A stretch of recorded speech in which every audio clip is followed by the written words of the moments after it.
make mobile games. It's weird, and like I was going to talk about this later on, but I might as well bring it up now. So we had Cecilia Schramm, and I'm hoping I'm pronouncing that right. She wrote a good piece on Harry Potter Hogwarts Mystery, and it was like a pretty like rational review, I would say. But the one thing that's like really bringing the game down is those microtransactions. I heard that too a lot about the game. Yeah. Like literally, you play. 5 minutes in, boom, you're hit with a wall of, you gotta wait or pay. Which is crazy, because, like, why is it that whenever it's on mobile, people just, like, do that? Like, that's the platform. I hate it. Why is it...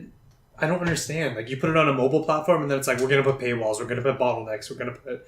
Why can't we be like Belgium and just ban, like at that point, it's not actually a game. Like, there's no flow, like, there's disruption. It's really just, like, a weird, unsexy transaction process. I instantly lose respect and stop playing when it happens. It's almost like it's not a game, it's a software. It's an app, right? I understand when it's something like Fortnite that's free to play and you're just paying for skins. Like, that makes sense. Yeah. Because I'm playing this great game for free, whatever. But as soon as I'm hit with, like, you have to wait an hour, or you have to pay to continue. Nah, I'm done. And I did read an article on Game Savvy called, like, what's a good microtransaction? Because I really do think that there is such thing as a good microtransaction. I think I also recorded a video on this earlier on the channel, but it's just like I think a really good platform is like Pokemon Go. I think is amazing. Like I've spent at least like $20 on that game. Just like, and it's crazy because you don't need to. Like, you can play the entire game without spending a cent. Mm-hmm. Like, I could technically go to all the Pokestops and get as many Pokeballs as I want.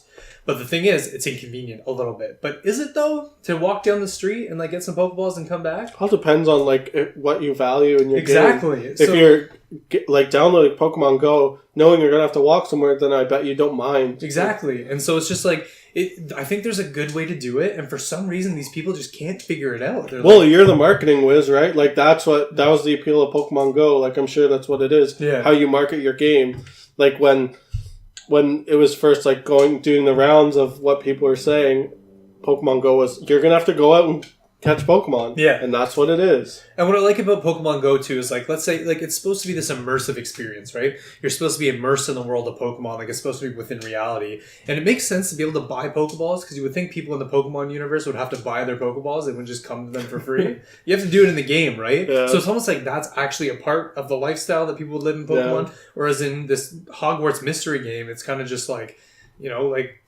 pay whatever jewels to like get out of this situation. And it's like, no, like that wouldn't happen in actual Hogwarts. Well, yeah, like when this game was first announced, basically they said like, it's Pokemon Go, but Hogwarts. Yeah. Instantly, I was like, I'm not interested. Yeah. Anytime they market a game as, it's like this game, you're just getting the same experience with different skins. Not even. It's like they're trying to like run with that wind of like, it's Pokemon Go.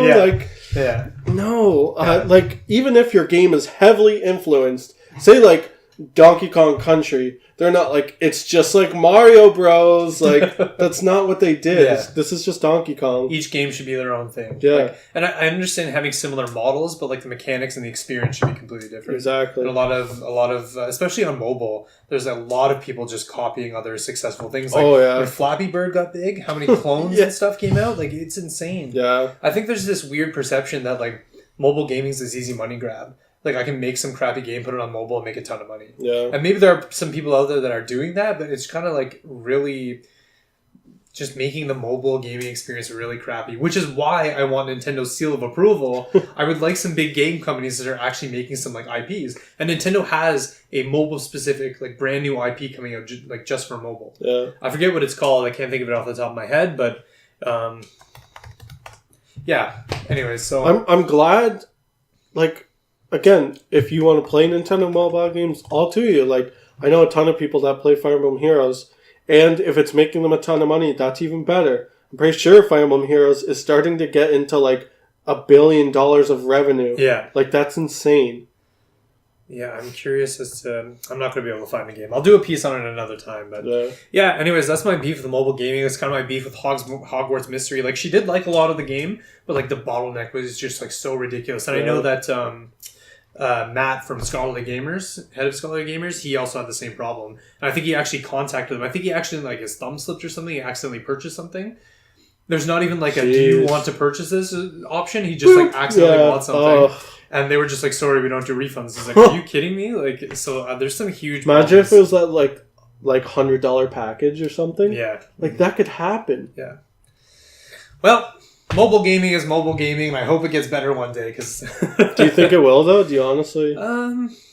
Do you like mobile gaming? Yeah, I do. I love mobile gaming. Like, I got to play Bastion on mobile, and that's like one of the best games I've ever played. There's so many like creative things you can do with mobile as well. Like, we just played Taxter Games, The Midnight Show, which was really good. So I don't like when they put like traditional style like console games, even handhelds, on mobile. Like I think they've put most of the early Final Fantasy games on mobile, but like redone them with 3D graphics, and I haven't heard many people say they like it. I like a lot more simple games. Yeah, like there's some platforming games on there. Tiny Dungeons, I think, is another one. I think it's called, and it's fantastic. It's so good, so much fun. Yeah. Like, I would have paid way more money for that game, but it was like pretty cheap. So, then people got really mad that Mario Run was $10. Yeah, that was kind of expensive. It's one of those things that if they released like the original Mario, like people would pay $10 for it. Yeah. But Mario Run wasn't a good enough experience, I think, to pay like $10 for it. Because it was this weird, like, I mean, the whole thing with Mario is that the mechanics are, you're in control of the jump and movement and stuff. But this one, he's constantly, and I don't know, it kind of just like missed the mark, I think, a little bit as to what made Mario special in the first place. So if you could play as Waluigi, I'd pay $10. So.